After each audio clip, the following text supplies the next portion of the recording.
गरुड़ पुराण चौथा अध्याय। नमस्कार दोस्तों, आज हम जानेंगे नरक प्रदान करने वाले पाप कर्म।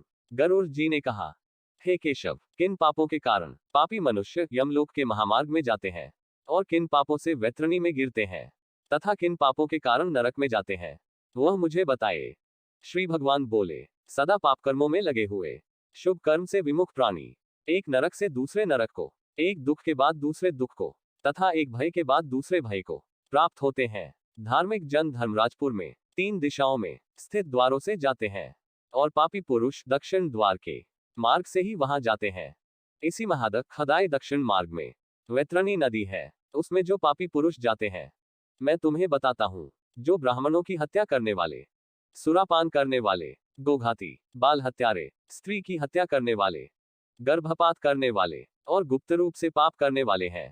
जो गुरु के धन को हरण करने वाले, देवता अथवा ब्राह्मण का धन हरण करने वाले, स्त्री द्रव्यहारी, बाल द्रव्यहारी हैं। जो ऋण लेकर उसे न लौटाने वाले, धरोहर का अपहरण करने वाले, विश्वासघात करने वाले, विषान देकर मार डालने वाले, दूसरे के दोष को ग्रहण करने वाले, गुणों की प्रशंसा न करने वाले, गुणवानों के साथ दाह रखने वाले, नीचों के साथ अनुराग रखने वाले, मूल सत्संगति से दूर रहने वाले, जो तीर्थों, सज्जनों, सत्कर्मों, गुरुजनों और देवताओं की निंदा करने वाले, पुराण, वेद, मीमांसा, न्याय और वेदांत को दूषित करने वाले, दुखी व्यक्ति को देखकर प्रसन्न होने वाले, प्रसन्न को दुख देने वाले, दुर्वचन बोलने वाले तथा सदा दूषित चित्तवृत्ति वाले, जो हितकर वाक्य और शास्त्रीय वचनों को कभी न सुनने वाले, अपने को सर्वश्रेष्ठ समझने वाले, घमंडी, मूर्ख होते हुए अपने को विद्वान समझने वाले, ये तथा अन्य बहुत पापों का अर्जन करने वाले अधर्मी जीव रात दिन रोते हुए यम मार्ग में जाते हैं। यमदूतों के द्वारा पीटे जाते हुए वे पापी वैतरणी की ओर जाते हैं और उसमें गिरते हैं। ऐसे उन पापियों के विषय में मैं तुम्हें बताता हूँ, जो माता, पिता, गुरु, आचार्य तथा पूज्य जनों को अपमानित करते हैं, वे मनुष्य वैतरणी में डूबते हैं। जो पुरुष पतिव्रता, सच्चरित्र, उत्तम कुल में उत्पन्न, विनय से युक्त स्त्री को द्वेष के कारण छोड़ देते हैं, वे वैतरणी में पड़ते हैं। जो हजारों गुणों के होने पर भी सत्पुरुषों में दोष का आरोपण करते हैं और उनकी अवहेलना करते हैं, वे वैतरणी में पड़ते हैं। वचन दे करके जो ब्राह्मण को यथार्थ रूप में दान नहीं देता है और बुलाकर जो व्यक्ति नहीं है ऐसा कहता है, वे दोनों सदा वैतरणी में निवास करते हैं। स्वयं दी हुई वस्तु का जो अपहरण कर लेता है, दान देकर पश्चाताप करता है। जो दूसरे की आजीविका का हरण कर लेता है, दान देने से रोकता है, यज्ञ का विध्वंस करता है, कथा भंग करता है, क्षेत्र की सीमा का हरण कर लेता है और गोचर भूमि को जोतता है, वह वैतरणी में पड़ता है। ब्राह्मण होकर रसविक्रिया करने वाला, वृषली का पति, शूद्र स्त्री का ब्राह्मण पति, वेद प्रतिपादित यज्ञ के अतिरिक्त अपने लिए पशुओं की हत्या करने वाला, ब्रह्मकर्म से च्युत, मांस्य भोजी, मद्य पीने वाला, उच्छृंखल स्वभाव वाला, शास्त्र अध्ययन से रहित ब्राह्मण, वेद पढ़ने वाला शूद्र, कपिला का दूध पीने वाला शूद्र, यज्ञोपवीत धारण करने वाला शूद्र, ब्राह्मणी का पति बनने वाला शूद्र, राजमहिषी के साथ व्यभिचार करने वाला, पराई स्त्री का अपहरण करने वाला, कन्या के साथ कामाचार की इच्छा रखने वाला तथा जो सतीत्व नष्ट करने वाला है, ये सभी तथा इसी प्रकार और भी बहुत निषिद्धाचरण करने में उत्सुक तथा शास्त्र विहित कर्मों को त्याग वाले, वे मूर्जन वैतरणी में गिरते हैं। सभी मार्गों को पार करके पापी यम के भवन में पहुंचते हैं और पुण्य यम की आज्ञा से यमदूत लोग उन्हें वैतरणी में फेंक देते हैं। हे गरुड़, यह वैतरणी नदी कष्ट प्रदान करने वाले सभी प्रमुख नरकों में सर्वाधिक कष्टप्रद है, इसलिए यमदूत पापियों को उस वैतरणी में फेंकते हैं। जिसने अपने जीवन काल में कृष्णा काली गाय का दान नहीं किया अथवा मृत्यु के पश्चात जिसके उद्देश्य से बांधवों द्वारा कृष्णा गौ नहीं दी गई तथा जिसने अपनी और्ध्वदयी क्रिया नहीं कर ली या जिसके उद्देश्य से और्ध्वदयी क्रिया नहीं की गई हो, वे वैतरणी में महान दुख भोग करके वैतरणी तट स्थित शाल्मली वृक्ष में जाते हैं। जो झूठी गवाही देने वाले, धर्म पालन का ढोंग करने वाले, छल से धन का अर्जन करने वाले, चोरी द्वारा आजीविका चलाने वाले, अत्यधिक वृक्षों को काटने वाले, वन और वाटिका को नष्ट करने वाले, व्रत तथा तीर्थ का परित्याग करने वाले, विधवा के शील को नष्ट करने वाले हैं। जो स्त्री अपने पति को दोष लगाकर परपुरुष में आसक्त होने वाली है, ये सभी और इस प्रकार के अन्य पापी भी शाल्मली वृक्ष द्वारा बहुत ताड़ना प्राप्त करते हैं। पीटने से नीचे गिरे हुए उन पापियों को यमदूत नरकों में फेंकते हैं। उन नरकों में जो पापी गिरते हैं उनके विषय में मैं तुम्हें बतलाता हूँ। वेद की निंदा करने वाले, नास्तिक, मर्यादा का उल्लंघन करने वाले, कंजूस, विषयों में डूबे रहने वाले, दंभी तथा कृतघ्न मनुष्य निश्चय ही नरकों में गिरते हैं। जो कुआं, तालाब, बावली, देवालय तथा सार्वजनिक स्थान, धर्मशाला आदि को नष्ट करते हैं, वे निश्चय ही नरक में जाते हैं।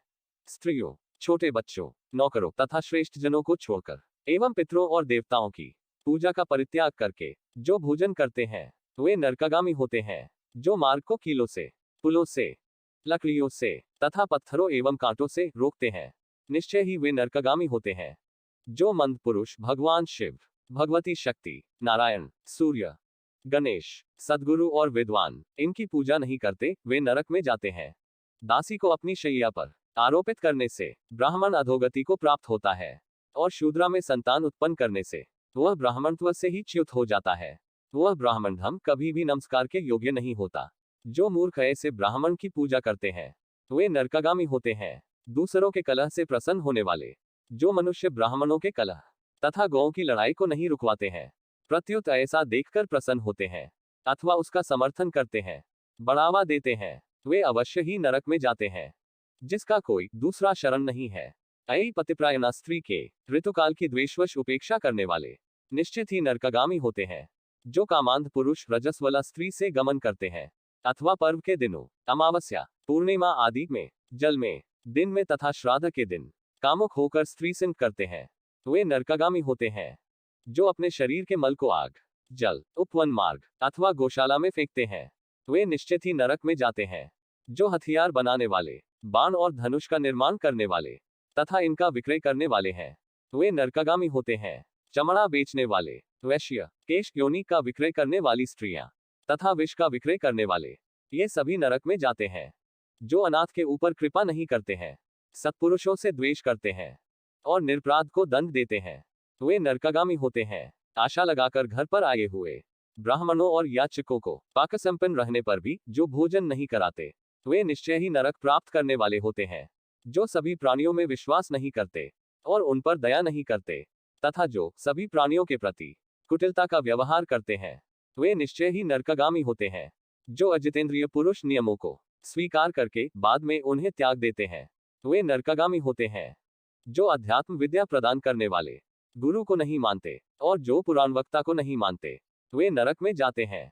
विवाह को भंग करने वाला, देव यात्रा में विघ्न करने वाला तथा तीर्थयात्रियों को लूटने वाला घोर नरक में वास करता है और वहां से उसका पुनरावर्तन नहीं होता।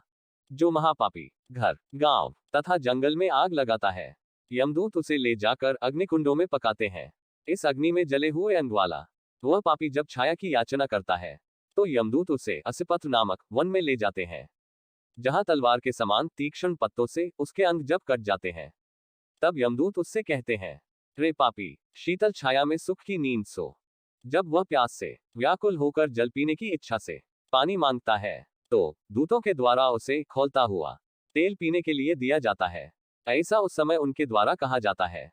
उस अति उष्ण तेल के पीते ही उनकी आंतें जल जाती हैं और वे गिर पड़ते हैं। किसी प्रकार पुनः उठकर अत्यंत दीन की भांति प्रलाप करते हैं। विवश होकर ऊर्ध्व श्वास लेते हुए वे कुछ कहने में भी समर्थ नहीं होते। हे तार्क्ष्य, इस प्रकार की पापियों की बहुत सी यातनाएं बताई गई हैं। विस्तार पूर्वक इन्हें कहने की क्या आवश्यकता, इनके संबंध में सभी शास्त्रों में कहा गया है। इस प्रकार हजारों नर नारी नारकीय यातना को भोगते हुए प्रलय पर्यंत घोर नरकों में पकते रहते हैं। उस पाप का अक्षय फल भोगकर पुनः वहीं पैदा होते हैं और यम की आज्ञा से पृथ्वी पर आकर आदि योनियों को प्राप्त करते हैं। वृक्ष, गुल्म, लता, वल्ली, गिरि, पर्वत तथा तृण आदि ये स्थावर योनियां कही गई हैं। ये अत्यंत मोह से आवृत हैं। कीट, पशु, पक्षी, जलचर तथा देव, इन योनियों को मिलाकर 84 लाख योनियां कही गई हैं। इन सभी योनियों में घूमते हुए जब जीव मनुष्य योनि प्राप्त करते हैं, और मनुष्य योनि में भी नरक से आए व्यक्ति चांडाल के घर जन्म लेते हैं तथा उसमें भी कुष्ठ आदि पाप चिन्हों से वे बहुत दुखी रहते हैं। किसी को गलित कुष्ठ हो जाता है, कोई जन्म से अंधे होते हैं और कोई महारोग से व्यथित होते हैं। इस प्रकार पुरुष और स्त्री में पाप के चिन्ह दिखाई पड़ते हैं। आपकी क्या राय है, कमेंट करके बताएं और चैनल को सब्सक्राइब करना ना भूलिए। धन्यवाद।